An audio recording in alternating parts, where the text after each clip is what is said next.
And welcome, friends, foes, and those undeclared. I like that. I might actually make that my whole thing. Welcome to, most likely, the final episode of this campaign. In the previous episodes, we've finished off it was mission accomplished, and you exited the tomb. To find an army of snake men ready to enact vengeance for a bit of vandalism that you'd committed against their interests. To be saved in extremis by a flying ship manned by a aging crew of mercenary and adventurers, and one in particular very familiar to you, as Heinrich's father was the one who commandeered, in a sense, or at least called and pulled on the appropriate favors to get there in time to pick you up. Let's get directly into it, shall we? As the ship takes flight, bursting through the clouds, still angry at Gale's manipulation of them. I can imagine that you've left that call lightning a little longer than needed to secure your escape. As you head above the clouds, this sea of turbulent white sort of stretches before you, glinting in the sunlight. You can see for miles here. Actually, let me just so that you can actually see what you're seeing. Let's get back to the map of Chult. To the far north east, you can see the Mbala in Orlunga.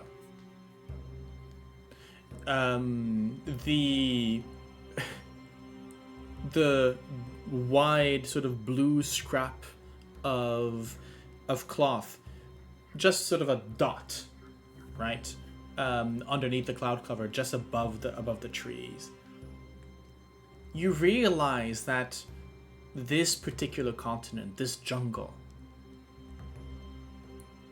has still many secrets for you to discover, and would warrant another visit if you were ever to be so inclined.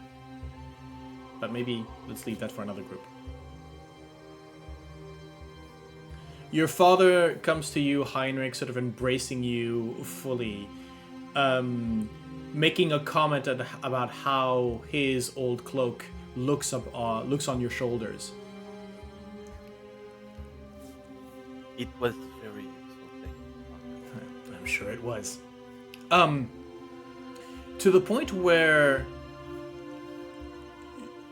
at some point you hear a sort of a somebody sort of coughing or clearing their throat behind you. And your father sort of turns and says, yes, of course. Princess, these are the adventures. What you see is coming up from behind him are a pair of children, locals, Chaltian. The eldest is maybe 16 at most, the youngest around 10. She holds herself almost, while she's barely above shoulder level to most of you, she has this appearance where she's constantly trying to look down on you. Chin up, very sort of strut up. While her brother, or at least that's what you understand him to be, is standing behind her, a large cloak of feathers around his shoulders, and he's playing with a mask that's in the shape of a large beak. The colors of the mask and of the plumage are bright, colorful peacock or parrot-like, right? I will actually see if let's see if I have a handout for them.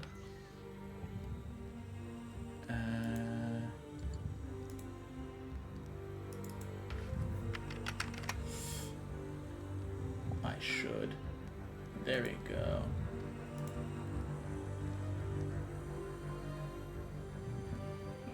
Come on. Sorry. While that is loading up, the young girl sort of steps forward and says, "Ah, yes. You are the ones who set out to liberate Omu. Is that right?" I think Vroon actually takes, like, he'll go to a knee, which of course like means that he's still taller than him. You on his. You're maybe at eye level with the top of her head. Yeah. And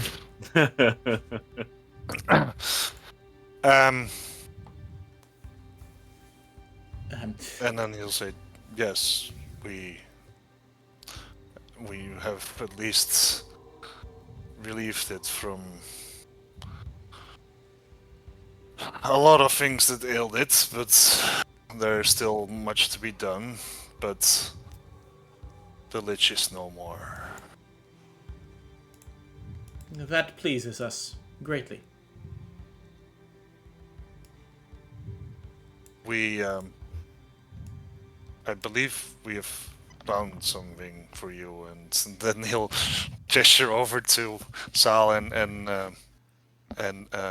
what's her, Lucanu.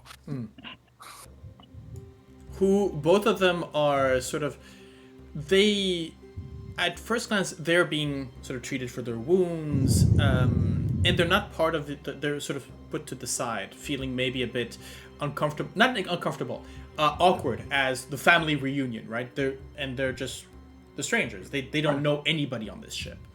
But one of the simian one with the long sort of flaps under his arm is treating to their wounds, not in a magical way, but just, you know, bandaging, cleaning, that kind of thing. But I think when they hear you address them, Lucanu sort of looks up, and there's a moment where she doesn't exactly know what she's looking at, but still comes and approaches. And then the Vroom will be like, "This would be Princess," and then he sort of pauses because he hasn't asked the name yet. Yeah. Like, oh, and I keep forgetting Heinrich's father's first name.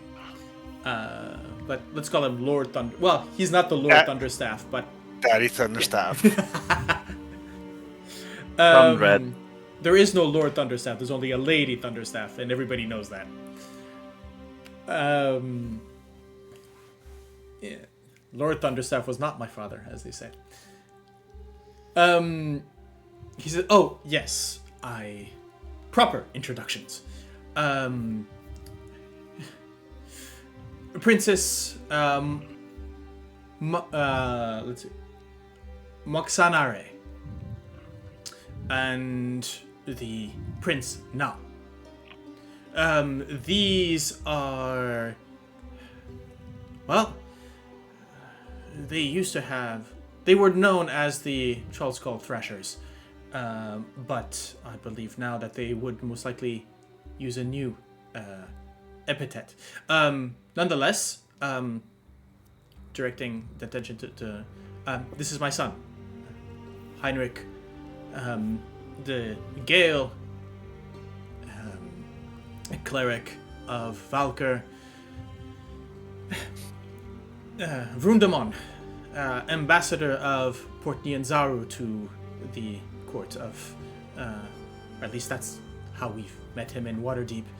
As when he, you can see that he didn't really want to say Port Nyanzaru, but there's definitely the princess's expression sort of shifts downly, sort of almost into a growl.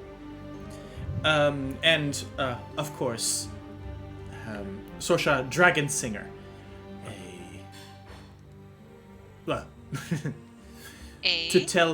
To tell all of your exploits would keep us until dawn tomorrow. Oh, Would it you're not? such a charmer. Yes, well. You've solved the issue of the tomb of the 9 gods. You've liberated Toril from the... Was it the Soulmonger? Was that it? The Soulmonger, indeed. And apparently a plot directed by the Archlich Asarak. I honestly think that the inconvenience to the rest of the continent was more of an afterthought. Because the aim of the experiment was not just to suck up the souls of everyone who died here. You will be able to... We'll have the long journey home to rest and tell me all about that. At least until Port Nyanzaru, and then maybe we can accelerate the process and just use one of the circles there to get us all home. I think a lot of people want to hear your tale. So...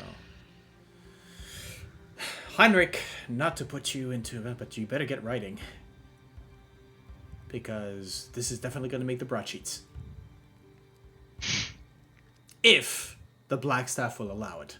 I've been keeping a lot of what's been going on under wraps and been sort of spoon-feeding the information to Waterdeep and the other cities, little by little. But for when that moment where the information is well known, well... there needs to be a play about it. And they're gonna get everything wrong, of course. Well, that's All the the point. important parts. And he sort of looks to you, Sorsha. I'm going, you've got a flair for the dramatic. Oh, I sure do. Right. Well, you two, pointing to Heinrich, and you guys get to work, right? It'll give you something to do during the flight. We're a couple of days out from Port Nyanzaru anyways. Let's see if you can maybe bump out a bit of at least a structure, maybe several chapters. Is enough. Is that an order? Like, are you ordering a book from us? All I'm saying is that, at least for Waterdeep, truth about what's been going on has been a rare commodity. Information has gotten steep in pricing and dangerous. I think a little bit of clarity and a bit of romanticizing, dramatization of the last couple of months could do a lot of people a lot of good. Just to understand what's been going on and maybe give them an appreciation for a larger world. It should be inspiring. Agreed. So who Okay, better so than those who no- lived through it? No telling about the moist and the trench and the mud and... Okay, right. The songs never Oh. mention the smell. Sure. All the slipping and sliding in the... Yeah. Well then, now you've got 2 things to write, huh? One, the play, the epic tale, the epic poem, and the other, the travel guide that I'm sure Volo would love to read. And most likely steal from. Yeah, Of course. probably. I mean... There's a tap of a sort of a dunk dunk as the princess has now been ignored for more than 3 minutes and requires the attention to be brought back to her. And she said, and as adventurers, I suppose you have finished pillaging what is rightfully the peoples of Chult's treasures? Well, this is why I called over a faithful servant of your family, because there is something that needs to be returned to your family. And she turns to Lucanu. There's a moment where Nare, let's call her that, sort of looks at the warrior up and down, not recognizing anything. This is a child who knows she's of royal descent, but knows nothing of the culture that royalty was of. That is all the more, as you're looking, she has sort of there is sort of apparel, right? She's got jewelry, the cloak, the whole thing, but everything seems off a bit, as in copies, right? This is the knockoff. Royalty by wish. Sorry, well, you get what I mean. However, Lucanu is the real thing. And as she herself sort of looks these two children up and down, she sort of kneels in, just as you, Vroon, and looks directly into Nare's eyes. And there's a moment where Nare, you can see, for those with high enough intuition, you can see that she's nervous. She doesn't know what's going on. She's being judged, and she doesn't really like it. She most likely hasn't had a lot of people sort of second doubt who she really was. And then Lucanu, in the language of Old Omu, she says, "I see in your eyes your grandmother.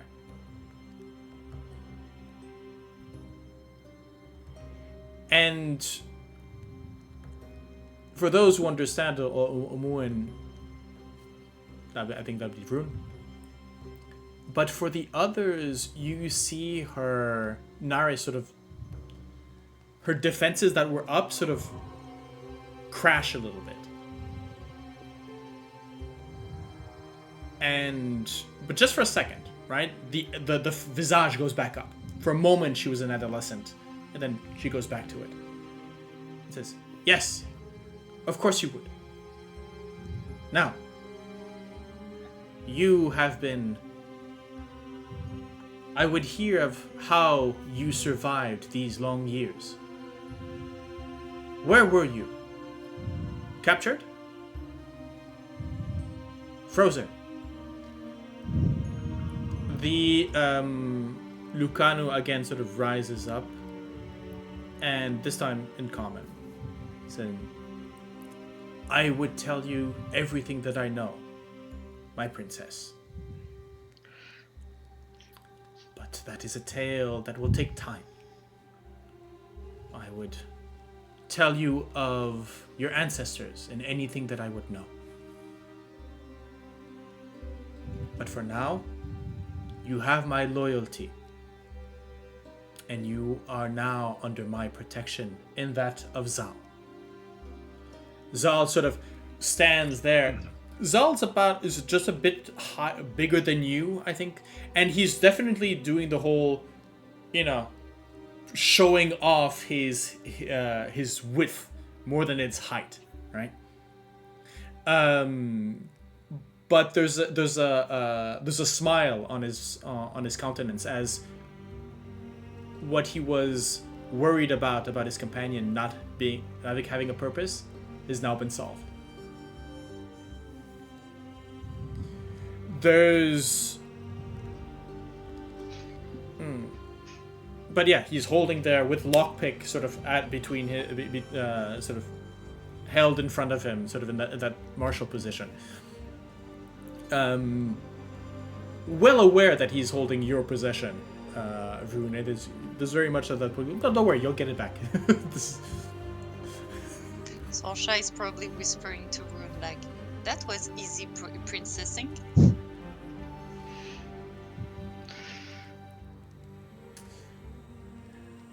Now, Vroon.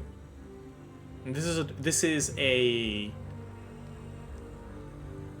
There's a moment where Lucanu sort of looks to you, and there's a moment where, because this is a conversation that you've maybe had during one of the night stops, which was about the cup, the chalice. Mm-hmm.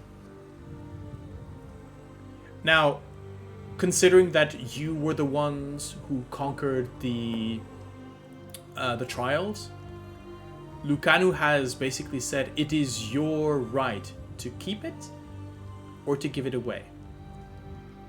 So I would ask you, do you bring it up? Not at all. Yeah, that was my point. I thought that I thought we had given it to them, but No, it is in your hands purposefully, right, so that you are the one who makes this choice now. Or if what I think, yeah, would you have given it to Lucanu to keep? yeah, that was my intention. I think then she goes to her bag or to her satchel and sort of brings it out. And for all her ignorance of her cultural of her culture and her lineage, Nare clicks on it immediately. Right, this is an object of legend. You know, you would recognize Excalibur if it were brought out to you, basically. And she gives it to you, Vroon, as the champion who recovered the chalice. It would be of your honor to give this back to the rightful heir.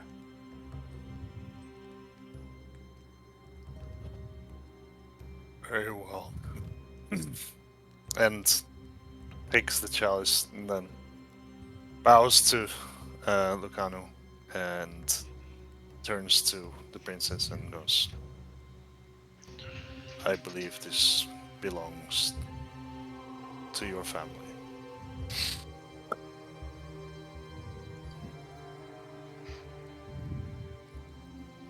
You have done us a great service, and will be remembered. I would make you a champion of Omo and of my line, if you would wish it.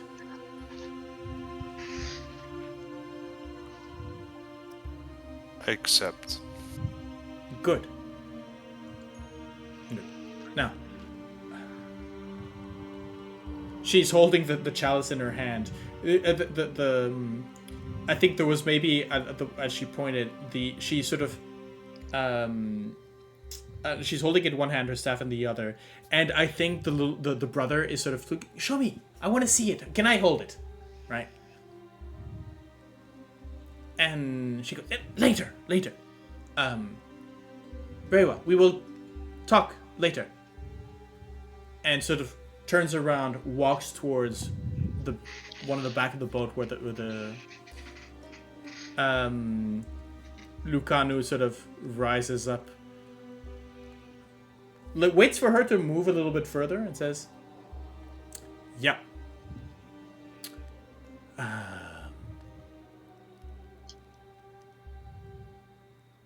This is gonna make me feel old, isn't it?" Sorry. Yep. Yes. Well, You might have a lot of traditions to bring back to this culture and country. Yes. You're the best remnants of the culture that exist. Maybe we can try and forget some of them. I Slightly. think at least now that she has her cup returned, she might be less concerned about other treasures that may have disappeared in the temple, either through us or others. She sort of, Lucan sort of winks and goes, I do not know what you are talking about. And sort of turns in a very sort of martial way, sort of follows the princess and the prince.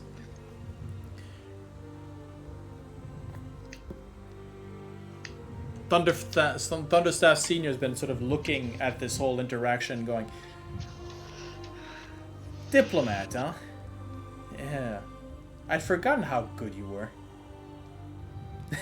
Anyways, let's get you settled. Let's get some food in, huh? And I think we've got a couple of wines. So, that's good. And Would a cold ale be too much to ask for? oh, we can handle that. I think that one of the Aarakocras, very much a sort of the parrot goes, "Oh, we can handle that. Come on." And I think that's where we sort of fade, at least for this part. About a day later, you've made that first stop, Vroon.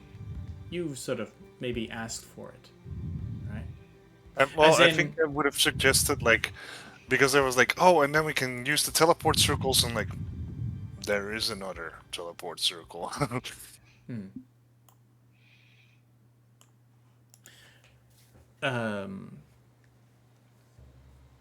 I really need that name for senior. Comrade. Conrad. Okay, I think Conrad Thunderstaff. would say yes. In the messages, you said something about someone inhabiting the heart of Utao that you wanted to get rid of. We can. It's not a big detour. Plus, I mean, it's easy to see. It's easy to navigate to. It's right there. It's the one clump of earth floating above the clouds. If she's still there, because she's been looking through all minds, well, you guys, and watching us. So she probably saw that coming. But it's good to check out.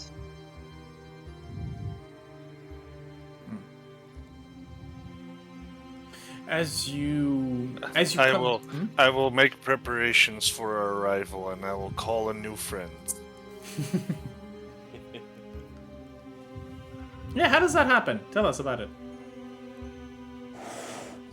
I mean, you know, it is in the end, sadly, it is one of those things where it's like, yeah, you just have to cast a spell. Yeah, I'm gonna cast. He will spend some time on the deck, focusing and meditating, and then calling out basically, and then he can cast Find Greater Steed. Okay. I mean, think that. I think he takes more than 10 minutes to cast it, of course. Like, Yeah. Yeah, the first time is always important. yes. I think that I would see that there's this. At first, as you end the spell, you end the call, nothing shows up immediately. It takes a little bit of time. Whereas you're sort of looking up to the sky, you're looking to the sides of the boat, but it's only as you're looking above over the side of the airship that you start seeing in the clouds below a large triangular shape. a place where there was nothing in the beginning. It just sort of appears, sort of shifts like fog, and then materializes, and a vast winged creature appears. What is it? A Quetzal? It's a Coatlas. Yeah, these things. Sorry, I didn't make up the name. Yeah. No. This is actually, yeah, it's one of the think pterodons, but with a longer neck and incredible wingspan. Yeah, this is considered. It's considered huge, but you know, if you have a smaller one. But anyways, doesn't matter. It is heavy enough that as it tries to. It's. I think the first reaction of the crew is alarm. They've been hounded by these terrafolk and others of flying beasts all the way down here. But the Aarakocra, recognizing as a spirit of the air, sort of calm things down. You've had constantly around you sort of this patrol of Aarakocra, making sure that you were not bothered during your voyage. And you'll see on occasion maybe a cannon shot or whatnot into a flock of angry predatory birds. But yeah, it shows up. It is not this. As it tries to land, you can see some of the sailors going, okay, this is going to be heavy on one side. And sort of, you can see already that they're starting to move crates, barrels, and men to the other side so that this creature lands onto the deck. It doesn't wobble the boat too much. But the creature settles itself and lowers its brow to your level in acknowledgement of the partnership.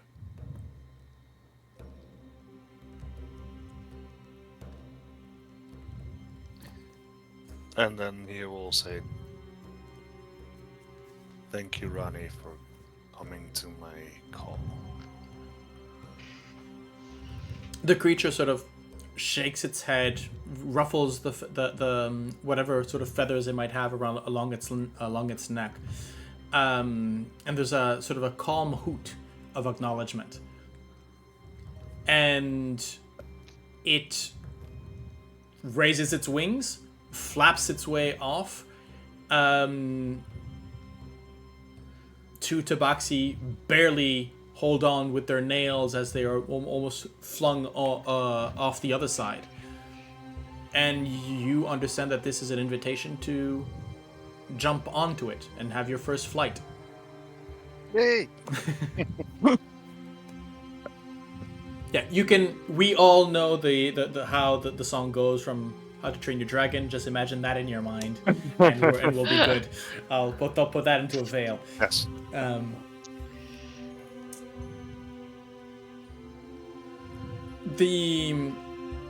But yes, the ship is turned into the direction of the heart of Utao. And like I said, maybe it's dawn the next day, where you find yourself parked, literally, just a few dozen feet away from this floating clump, this anatomically shaped heart, floating above Chult. What do you do?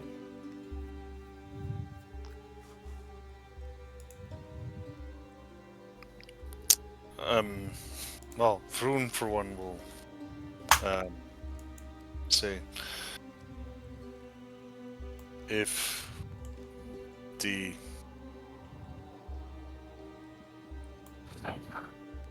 creature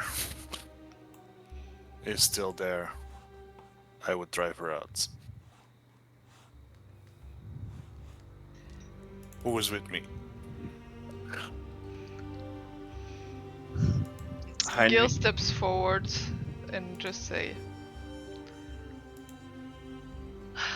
We've thrown one lich into disarray and back to their hound. What's another?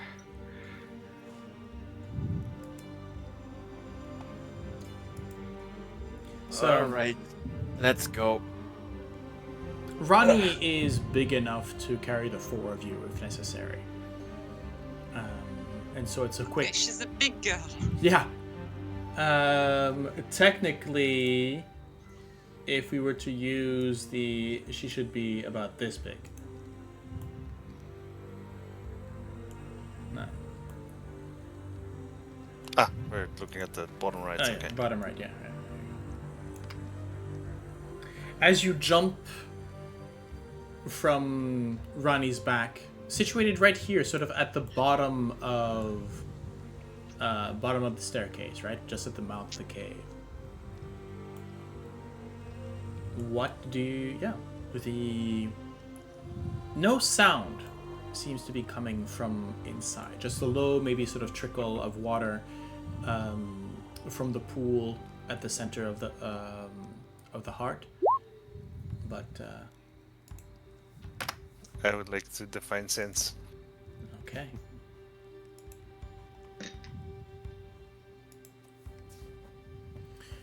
As you enter...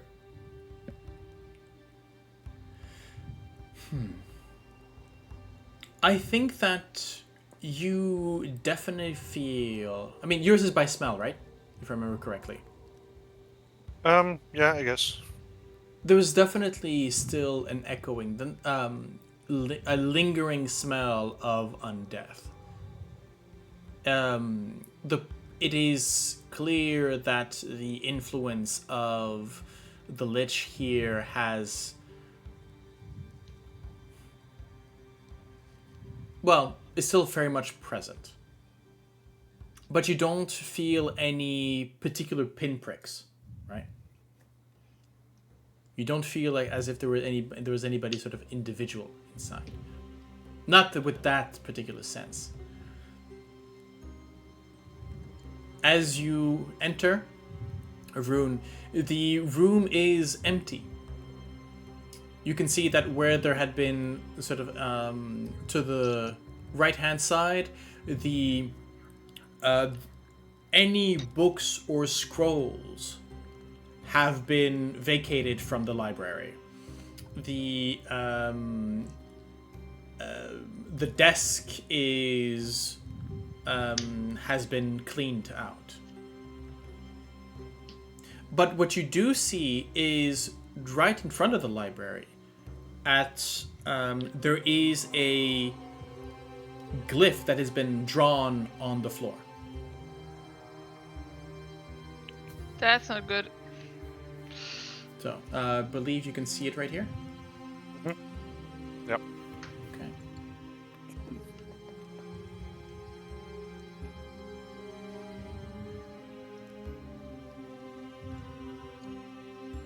Can I do an Arcana check to know what kind of gift it is?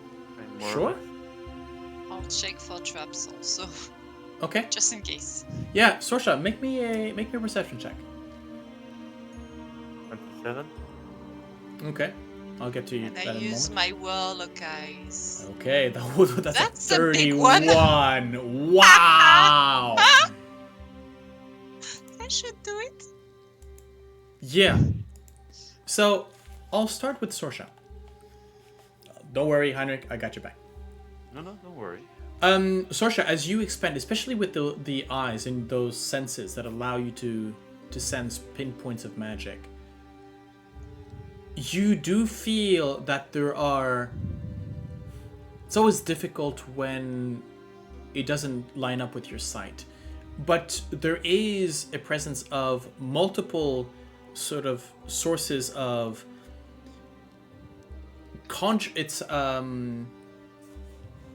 these would be there's a mix of conjuration and illusion around the room.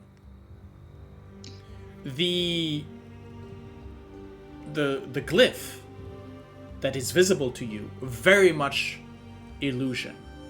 And Heinrich, you would actually know, you would recognize this with the 27, I think. Yeah. This is a silent image spell, or most likely a greater image spell, but cast in that place, so that if one were to activate it, an illusion would pop up with either sound or whatnot. The sound and sight. She left a message? Wait, yeah, there's Heinrich something. just nods.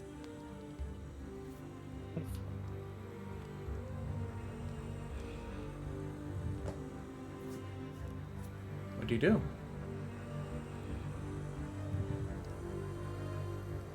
And I would say, Sorsha, that illusion magic sort of permeates around the room. There's no one specific direction in which you would Okay. Rune? The full room. difficult. Again, it's difficult. It's not. Yeah, there's a sense. You have a feeling that there's. It's like feeling an air current. You're not exactly sure where it's coming from.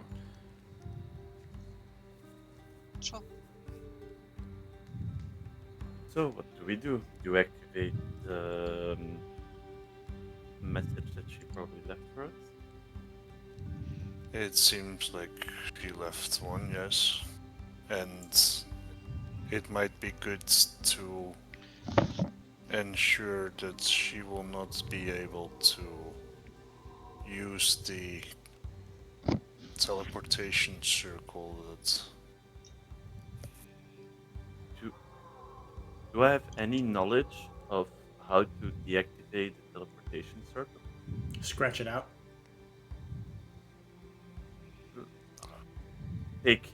I'll take my staff and I'll say like I'll do the. Yeah. You know that the teleportation circle is up here. Well, I'll go clean up the building. If you want me to stop and stay grouped. I think for now, let's see what the illusions are covering Yes. before we start we start going out each on our own. It would be stupid to survive a Cleric and die at the hands of a lich we were perfectly aware of was here.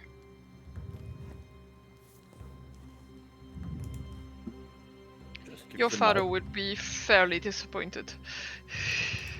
Oh, playing the family card. Well played, Gale.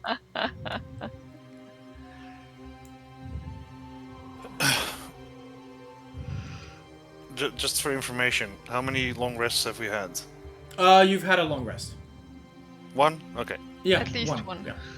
Well, I would say I need to one. know how Yeah. many. No, Yeah. one. Yeah. Because that means that I'm still doing everything at a -3.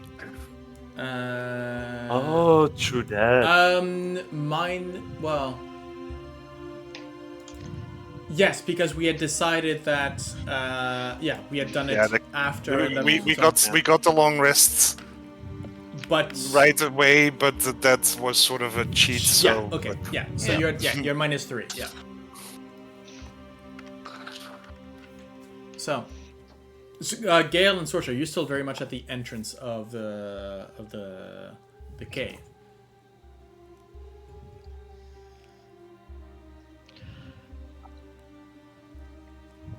I'm gonna.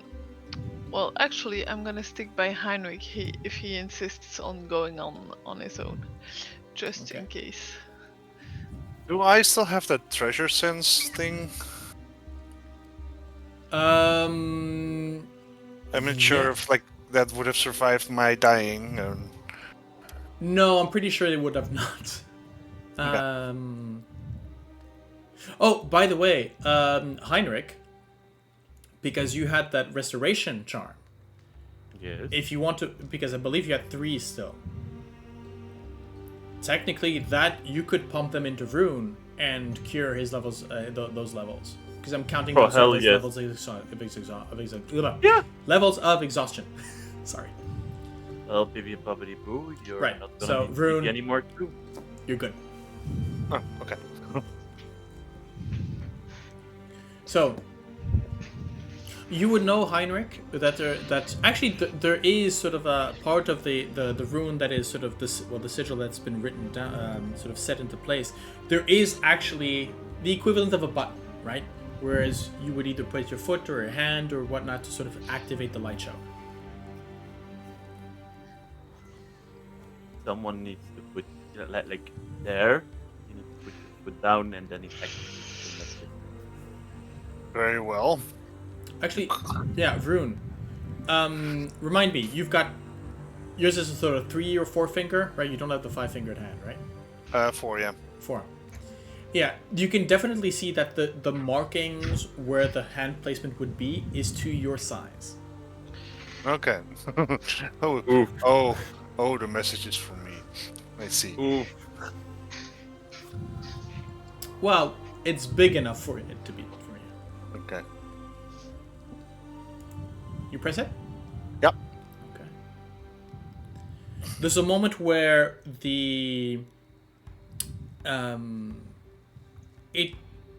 it turns on in a sense, right? There's a sort of a speckle of light that sort of forms into the shapes of, well, the Lich, at least in her elven form. On occasional, you'll see as her face sort of shifts, where you could almost see through, as if there was an image underneath, where you can see the tight skin around her bony figure. Just sort of flashes of that, as if the spell didn't exactly know what to show. And you hear her speak. Hello, friend. I want to congratulate you all for your victory over the Soulmonger, and I'm guessing surviving Acererak's ire. I would have loved to have a conversation about what you've seen and experienced in the tomb, and what treasures and miracles you might have seen there. Horrors as well. However, seeing how your great grey companion felt about my existence, precautions were called for. I have vacated the premises as of his wishes, and do not see any reason for me to return for now. But do not worry. And this time, the face sort of orients itself towards you, Vroon. Almost as if she knew where you would be placed, and... But don't worry. I have left something behind for you to pass your frustrations on. I am sure we will talk again. Yep. Goodbye. God damn it! And as that happens, 4 glyphs. Let's see if I can put these in right here. 4 glyphs appear. Actually, let's just put them to the map. Right, there we go. And upon each of them, you can see a shimmer, as hidden away by the illusion, invisibility, these glyphs activate, become visible, and Heinrich, you immediately understand that these are summoning spells. Oh no.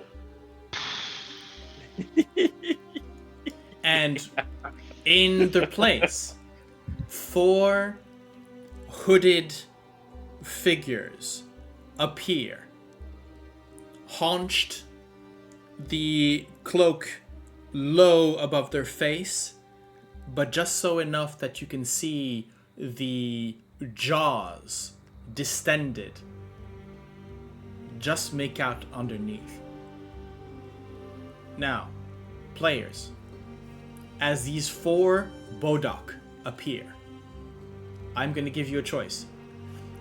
Do we decide that we go in for one last fight? Or do we have other places to be? Because, let's be clear, this is going to be a tough fight, but it is... I mean, you're going to survive it. Definitely.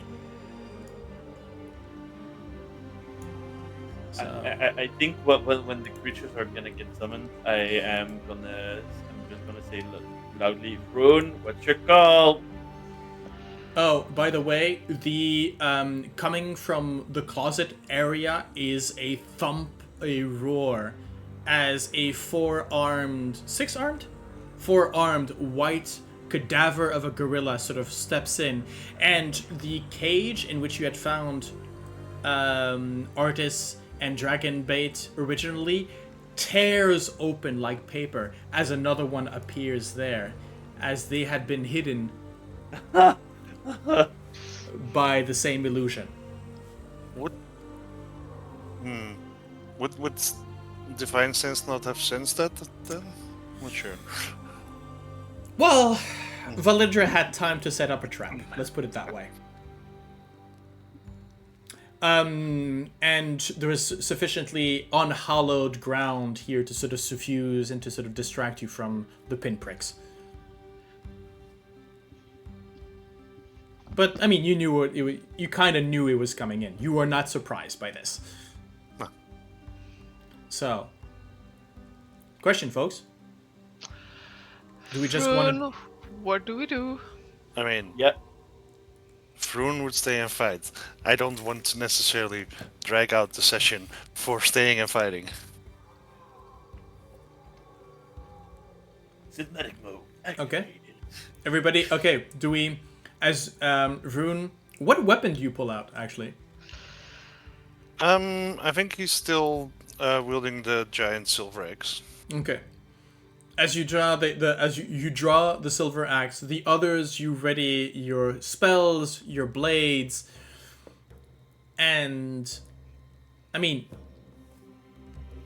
it's over in a matter of minutes, not even.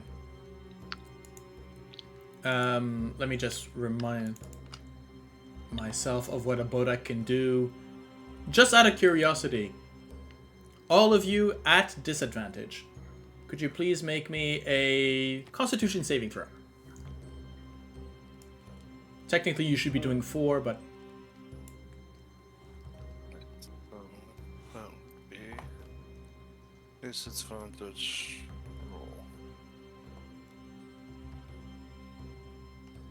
Wait, I did that. Heinrich! Hey.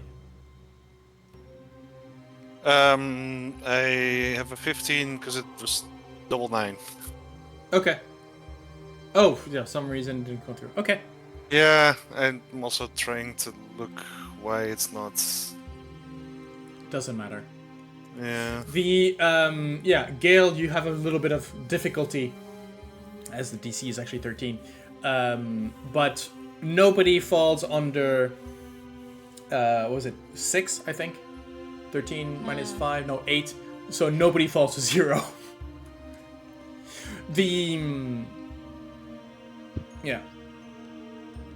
Between, again, the summons, the fact you are more than enough for this fight. So we can just pass. But yeah. As you, as the echoes of the fight sort of calm down, Vroon, you can already feel that anything that there's something broke in the unhallowed ground here.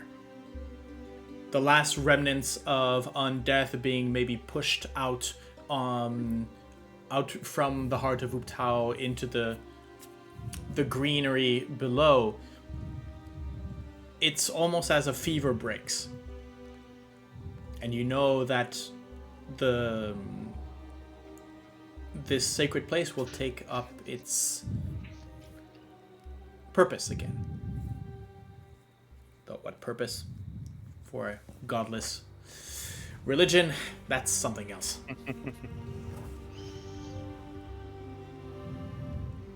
But yeah, Valindra, and I think this is as the echo we maybe see as we move to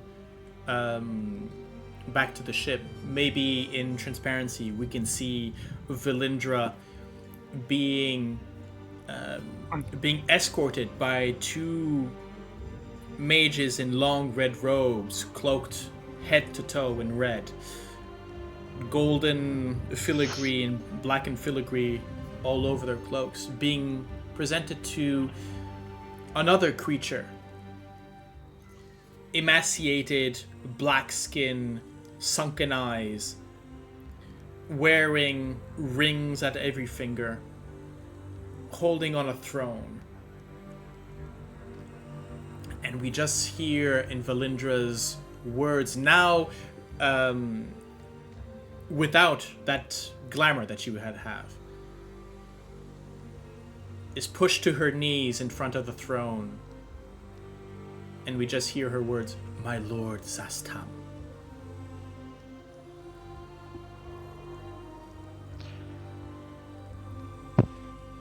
We fade and move back to the ship.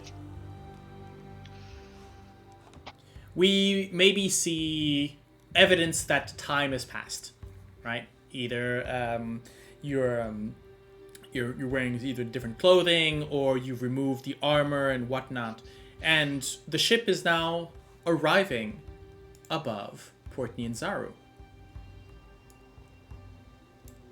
Actually, I forgot to unarchive that. There we go. Let's move here.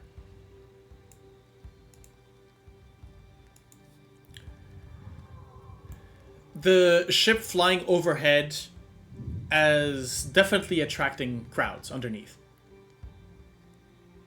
As you are floating and head towards the harbor itself to sort of land in there, you can see just beyond the harbor gates the wide golden shell of the dragon turtle that guards the area.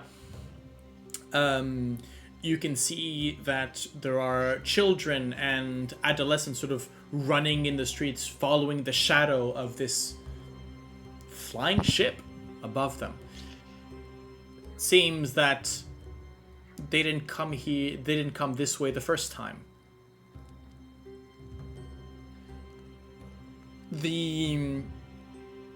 As you land in the harbor, which is, well, anyways, words. You are greeted by a mob of curious folk of all ages. But you are expected. As you can see that there is an escort bearing the colors of the merchant princes. Multiple colors, actually. And They're still there. Hmm? They are still there. Where would they go? I saw they flee. Why? They fled. Why would they flee? This is their domain.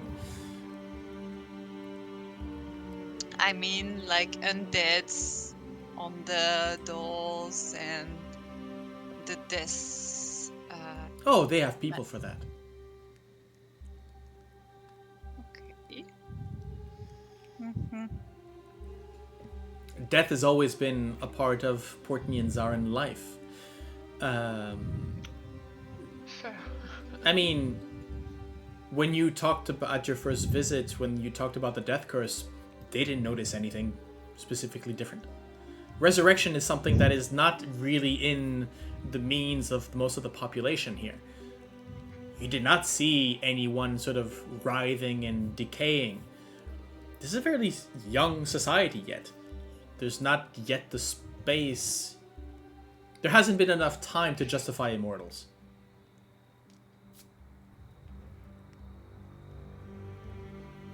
Is there anything that you would like to sort of share or play out with some of the people here in Port Nyanzaru? Gale is certainly going to try and contact Inete. Oh hell yeah. Hmm. Yeah, I'm going for that ult. You learn that Inete is not currently in the city. She came back safe and sound with her guide. You were Is she told. there? Is she there? Eku? No. Yep. No, that's the whole point. Eku has been, over the last couple of weeks, been, from what you understand, or by rumor anyways, is that she's been rallying different small small groups of travelers, either isolated in the jungle or here in Malor's throat, so the poorer parts of the slums. She's been sort of emptying out the slums and directing them into the jungle. Interesting. Well, maybe in a way rekindling her old job, in a sense, her old purpose.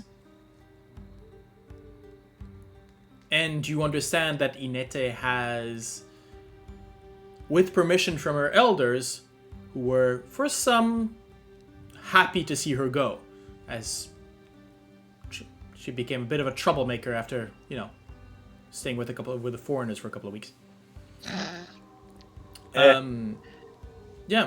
To a new settlement situated on a high peak. And maybe rekindling a new city there. Of course, this has all been done under the protection and the financing of the merchant princes, who do not fail to see an opportunity for commerce and for extending their influence. But as you ask a bit around, especially towards the guides, you understand that the idea is a lot of these people are escaping the merchant prince's influence. But other than actually enslaving them, what are you going to do with people who already live outside the city walls?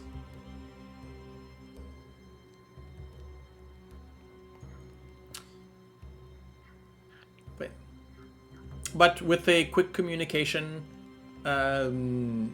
spells of the like, you find that she is fine and she's flourishing. Having cleared out Nani Pupu's hut and domain, having cleared up the terror folk that have been haunting the peak, they are making it their own. It hasn't been without difficulty, of course, but having a celestial guardian does help. Yep.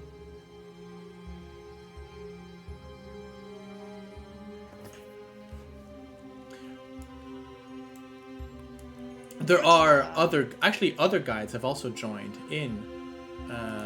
into the project. Let's put it that way.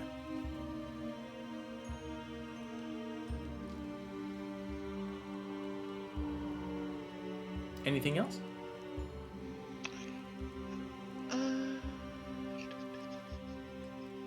I hope that the princess of yours is gonna put some order in those merchants. Just a thought. Just like that. Not my circus, not my monkeys, but just a hope. I mean, I think the princes are here to stay. Yeah, but they thrive because they are the main influence. Now, she's to be reckoned with, so she will have some influence, whether they like it or not. Oh yes, exactly. I think Would you have discussed this? Would you have made... Here's, again, question to you players. Bit of GM moment for you. Would you have recommended a grand entrance of the princess into Port Nianzaru behind you, as you serving as escort? Yes. Or would you have told her to maybe bide her time? Vroon would have gone for grand entrance advice. Oh, wait, yeah. Are you saying you want to make preparation for grand entrance, Vroon? Just say the word. Always. Just See, done. on Done. things like that, Sorsha, we are always in agreement. Showmanship and grand entrances. Yeah. Alright. Okay, okay. We are doing this a bit on the fly here. So tell me about that grand entrance. I want one element from each of you. So let's start with Heinrich. What would be your piece to this orchestra? I think I would summon fey creatures to help to make the parade more magical and amazing at the same time, and wizard does wizard stuff. Okay. Yeah, I can see you summoning maybe the dragon. Yeah, you know what? I'm gonna summon. Okay. Gale? Gale is looking at them like, seriously? Oh, okay. I'll make sure we find a proper place for her to stay tonight. After her grand entrance, make sure that she has proper accommodations. Logistics. Arrange the logistics, exactly. Okay. I will say that with the grand entrance, definitely any plans that you try to make are going to be superseded by the princes, right? They're going to be trying to be accommodating and she's got the chalice. Oh, there's a dragon above her. What are the other two? Let's go for Vroon. What are your preparations? What do you have planned? I mean, as a newly appointed champion, he will of course be like. I think he will like start wearing her collars. For one thing. Nice. You're gonna be the flag bearer? Yeah, basically. Like, I mean, you know, he'll be the he can literally, of course, trumpet the way with his trunk. But yeah, he will like, you know, loudly announce, be her announcer, be like, be the trumpet. Yeah, the heralds, yes. Oh, by the way, Gale, I can see you, for example, sort of organizing. I'm probably mapping out where we're going and what traject.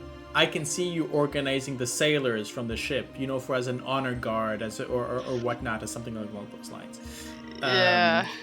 Even though they are mariners of the air, Valkyrie is very much. You found your people, even if they are not the closest, but right. And a thing that might also help, of course, for Vroon is the fact that he's a courtier. Yep, absolutely. Yep. It doesn't show the court functionary, but yes, he knows who to contact and. Oh, that'll come in later, definitely. Yeah. And maybe this could have been done previously, as you've you said wizard shit, right? Maybe through the 24 hours before our actually arriving, you've been sending messages to specific people saying this is, you know. Who do I need to contact again? Okay. this person, which title? Right, okay. Well, Basically, you are letting everybody know, except the merchant princes, that this woman is on board. Yes. And finally, Sorsha, what is your Oh, piece to this? Sorsha would find ways to hire a couple people to make a very simple but very impressive, like solemn but with power, like tum tum tum tum tum tum tum, and people walking with sticks like around her. She will do vocals and everything. Maybe she'll try to convince Gale to do some martial-based like dance and throwing a couple coins. After all, we've got a lot of change in that dungeon. Okay, yeah, I like it. So music, solemnity, power, and money. The moment where you're suggesting that Gale does some martial arts type representation, you gotta. Hell no! I'll throw all the coins you want, but don't make me do that, please. Okay, just throwing them. I mean, just from those 4 statues, we got 5,800 copper pieces, 7,600. Like we have Perfect. Yes. small we can change to just go. float. Yeah. Small Hey. change. Hey, Gale, there's still room on the dragon if you want. You don't need to do the parade. That's why I summoned the dragon. There's still room if you want. I'll throw coins from the top of the dragon. That seems like a very good plan. There you I go. like that. Oh, and of course she'll make sure that she's dressed like an empress. Okay. Yeah. Okay, yeah. Especially with your skill, Sorsha, as the entrance cannot be denied. The procession cannot be denied. The welcome that was for 4 heroes or friends of the merchant princes, the gala that is being held in your honor for having done whatever, shifts in tone, where you've hijacked this particular event to put forward a queen, and in her person the old ways of Omu. And while many might have wished that to come back, as you skim through the minds of the merchant princes, especially the ones with a darker specialization, they are fuming. As with this young woman coming in, thoughts of how to manipulate her, how to change her views to accept a more modern Chult, go through some. Others decide that, well, if I can't stab her, maybe I can stab for her. And you can see that some of the princes are already sort of laying in traps to sort of eat each other, as to who might be not the highest prince here in Port Nyanzaru, but who would be the highest, advisory to the new queen. Already proposals about making Port Nyanzaru the seat of her throne are put out. And then again, you've just have some going, fuck this shit. This kid is dying by tomorrow morning. But Lucanu is well aware of her charge. And any information that is passed on to her is quickly integrated and actioned on. Is there anything with regards to this plot that the 4 of you would have? Would you convince? Would you put down? Remember, you only have 1 night here. We can suggest that she comes close to Inete and her celestial being for protection. Okay. I mean, right now, the speech that is being sort of being prepared and is that Nare would say is mostly about reconquering Omu and going back to the old ways and reestablishing the old kingdom. At least that's what she's been telling you about for the last 2 days. Would you have shifted her views a bit? No, I think that that is a good and decent plan for her now, and that's gonna keep her way more difficult to access for the merchant princess. So that is Okay. also Yes, Yeah. but Good. there's a couple nagas and evil shit staying Well, there. That's what the fist is for, right? Or the No. gauntlet. Well, oh yeah, just Less- throw the less the- gauntlet at the snakes. Yeah, throw the gauntlet at the snakes.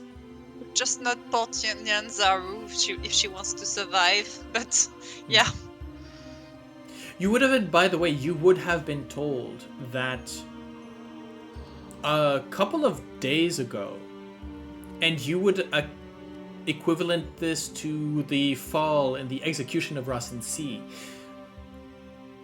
The undead around the city, and as you would discover over the next couple of weeks, in the jungle themselves have become much less prevalent. The habit of undead sort of naturally sprouting from a cadaver in the streets is almost a thing of the past. Good. The gauntlet would now... Gauntlet, of course, believe that, that is part of their doing in some capacity, and course. having recovered their strength after the hasty retreat, pushed back into the force, better prepared, better financed. But this time the job seems more a possibility, and not just fighting against hordes unending. Source of the necromancy has been cut. A minor miracle. Multiple sources even. Hmm? Multiple Yeah. sources, Yeah. right? Wasn't Nani- Nani Pupu also? Well, she was definitely sort of pushing things toward Yeah. Courtney and Zaru, right? Anything Right, that shows okay. up at her doorstep, she would go, there, dearie, in that direction. Okay. But Rasen C was very much, and by his all power, was very much still active in the land and sort of, without even him knowing, in a sense, sort of passively raising the undead. But that's gone. That is an aspect of Uptao that they, wherever they might have been gone, would have reclaimed. The night goes on, and I guess this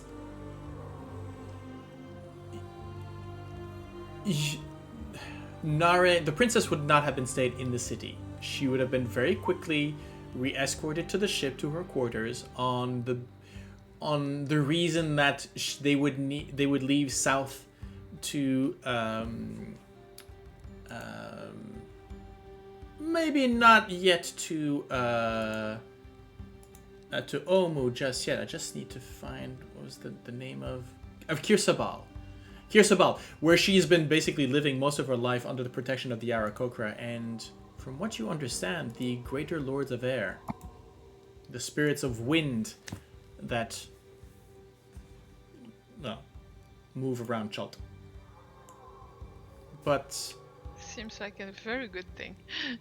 yeah. But you meet up with, and I'm trying to remember who was the prince who had called upon you that first evening. But you learn of the unfortunate passing of the person who had brought you here. The old lady. Yeah. Her form had withered enough by the time that you had left that she survived no more than a week or two. But the teleportation circle is there. And as Conrad bids farewell the next morning to his former comrades in arms and to the princess above her ship, you are invited to take a shortcut to Waterdeep.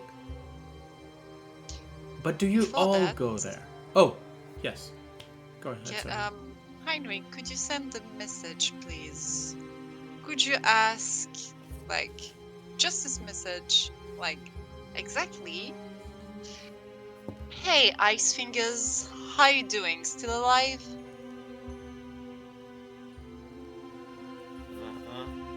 Ice Finger. Hi, Ice Fingers. How are you The doing? first dude and his smell-based companion. Ah, Arthur. Artist. Artist. Simba. Arthur Simba. Yo, Artist. How are you doing, buddy? Well, Frost Finger! yeah. You can decide what you send to the person if you learn sending. Oh wait. So, yo, Artist, how are you doing, man? Well, mission success, and we're going home. If you need us, you know where to contact us. Okay?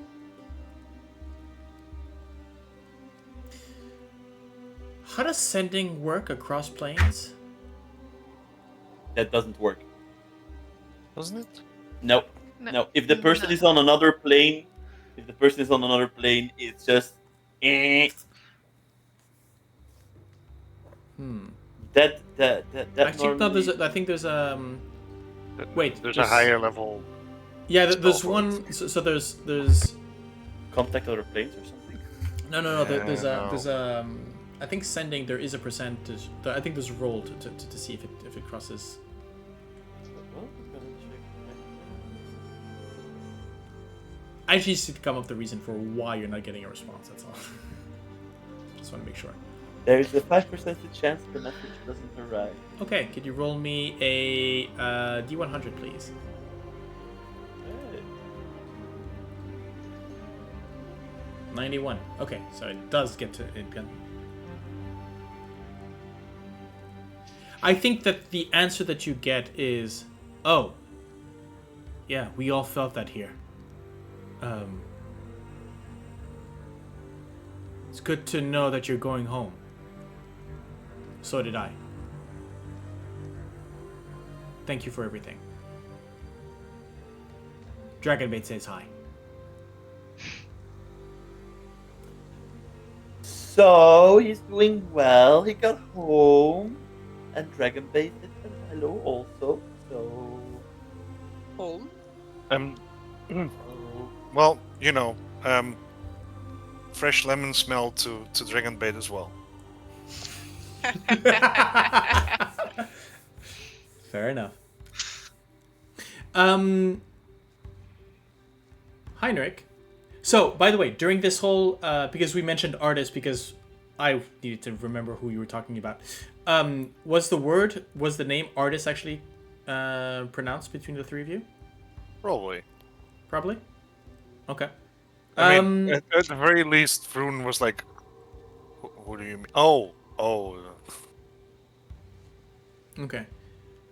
Could I have a stealth check from the three of you? Done. Hell yeah. I mean, is this a disadvantage because I'm wearing armor? Not Actually, in this I would setting. actually no. You know what? let's pull that up back, right? I want you to roll. I want you to roll stealth, but with charisma. Okay, how do we do that? So basically, look at your if you're proficient in stealth, add your proficiency bonus to a charisma check. So all of you make me a charisma check. If you have proficiency in stealth, you will add that bonus. You will add your proficiency bonus. So just a charisma check. Oh, certainly no. No. Are you proficient in stealth, Heinrich? The Yeah, fuck? it's like a plus 2 or something, or +3. Oh, you tell me. Sorsha, what's happening? Yes! The fuck! I Okay. butchered a charisma check. I rolled higher than Maybe I'm too excited Sorsha. about my joke, I don't know. Yeah, I think the idea is going, yeah, Frostfinger, and they're going, what? And you go, come on, archers. And then realize you sort of catch yourself. What you do not see is one of the crew, an elf. Just underneath, he's got sort of as he just sort of, you can see his sort of ear twitch, and just as he moves to grab maybe a line or a rope from the bridge or carry something, there's just at his belt buckle, there's just the glint of a silver harp. Right. Okay. Yeah, I guess Artis's days of running and hiding are not ended just yet. Thank you for that natural one, by the way. Gabby, that was perfect for what I wanted to do.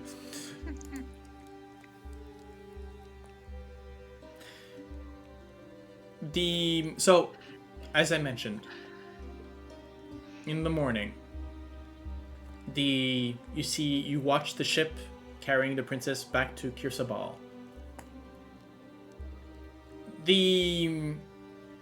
Any graciousness that you had seen from the princes the day before is now turned to a cold and very polite way of being. You are still welcome here, just not guests of the princes. Not favorite guests. Now, For since we've been picked up by the ship, Gale will have been using sending to coordinate with the ship that so that she can be picked up at some point. And yeah, probably that meeting point would be Waterdeep rather than Port Nyanzaru, but to be picked up at Waterdeep. picked up at Waterdeep, yeah. Okay. Anything else before you leave this continent? I look at food. Wood. Are you coming with us for a little while? Or do you want to stay, or I know that. Yeah.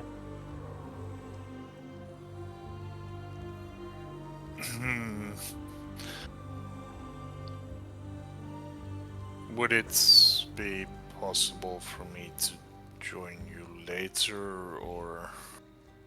Well, technically, if you can contact me, I can come and get you if you want. I literally can teleport to you. Well,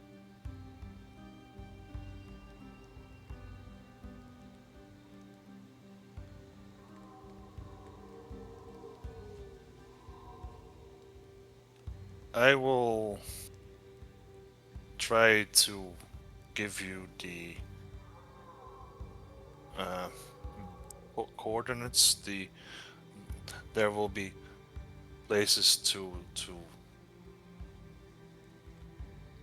there will be circles in in Shara.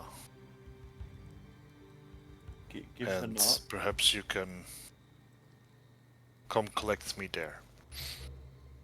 I feel that after the many years that I have been away, I should also return home first.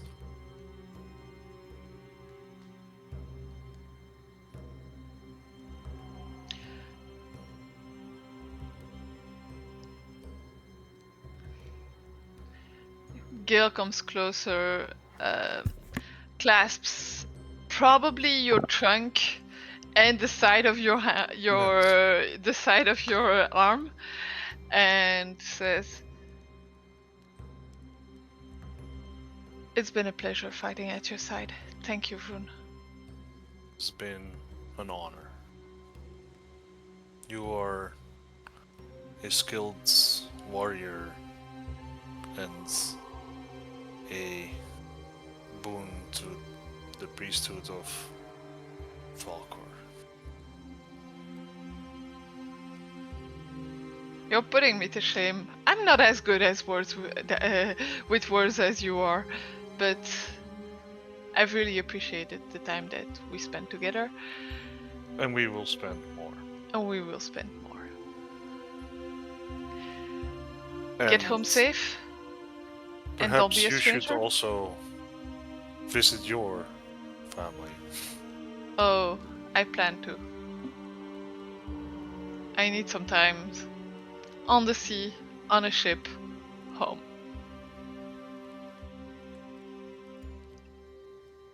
This is definitely not. This is only goodbyes. This is I not goodbye. definitely need more of, like, especially in Waterdeep. I will miss your cooking. Be sure of that. So, It you have is to. not goodbye, Sorsha. We will meet again. Soon, hopefully. Good. I mean, don't be strangers, just send messages. Preferably not in the middle. Maybe we should define a time. Perhaps I should take some lessons by a mage and also learn. So How to talking send. about that and start to get pulling out some books about arcane craft. So you're like, okay, so this is this book and this is this book, and then he stops for a second. You see he rubs his eyes a bit. He gives you a very big hug. And he's like, I'm very happy to meet you, Vroon, and we'll keep in contact, and whatever you need, I'll help you with that, okay? Heinrich, I am lucky to call you a friend. And do not worry, I will cross your path many, many more times. Oh, you better be, or I'm gonna kick your You- ass, Vroon. Or I'm gonna try at least. Luckily, mages among your people tend to have longer lifespans, right? Yes. We And will use have the- we will have time.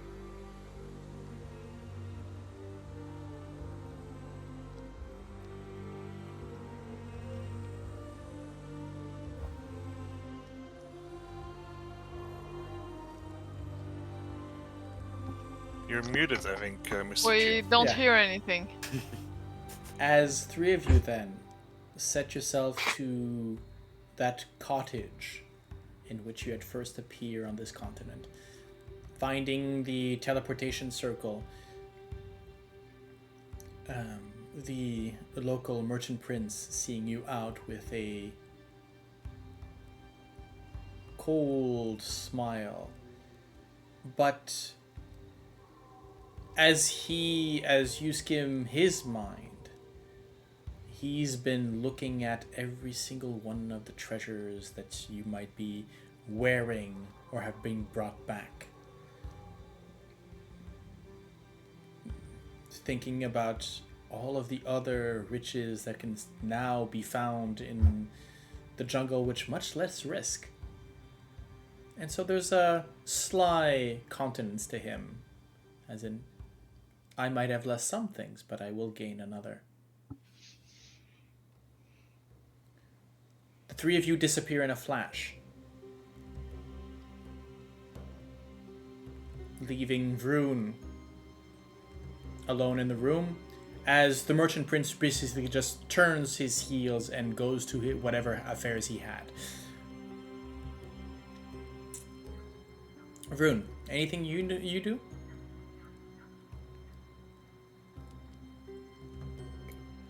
Vroon is going to make his way home and tell everyone there everything that's happened. Before that, And then Sorsha?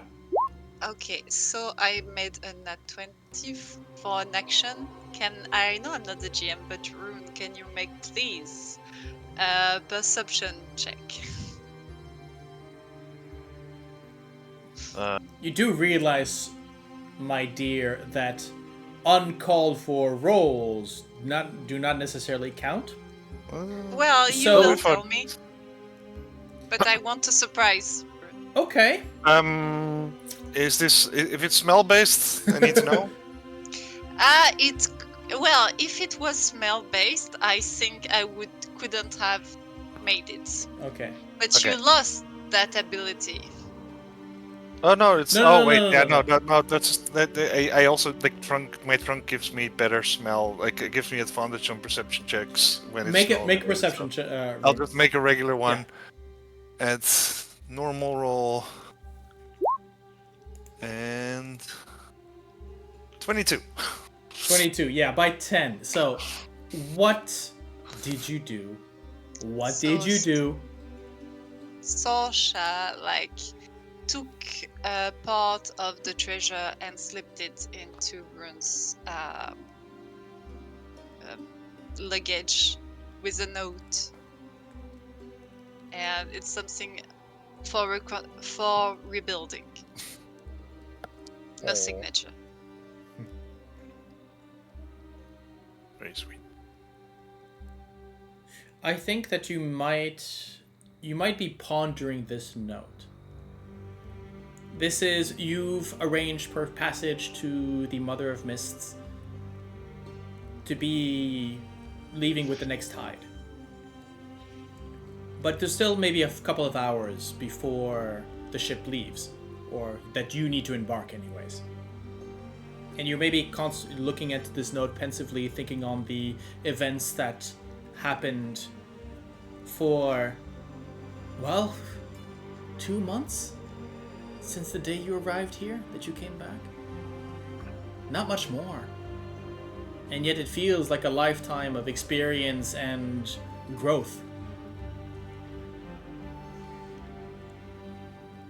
Until you feel on the bench near you, somebody sit.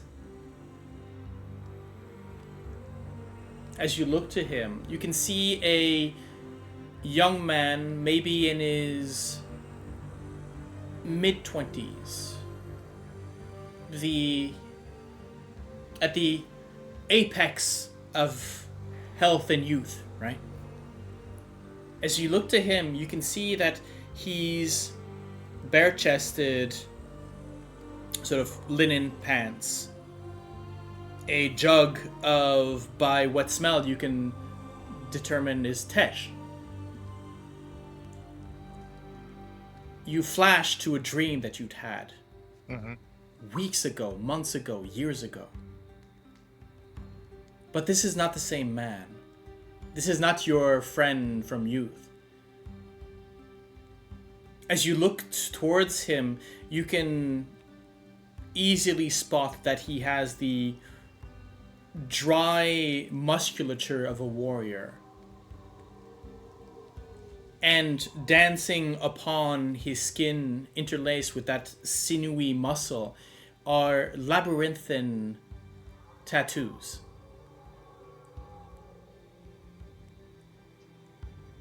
As he sits, takes a draught from the jug,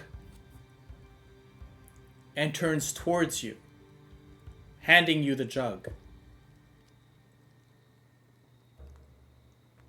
In his eyes are the emerald green of the jungle. His skin the color, that dark brown of the earth. But through his eyes, you see infinity. A maze. Oh shit. And as he gives you the jug, he says, in a voice that you've never heard, yet know, I believe it is time we met. Ha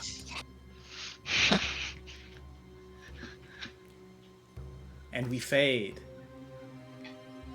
And to the screen appears in a familiar font. 6 months later. And that's where we're going to take a break. See you on the other side. See you in Waterdeep.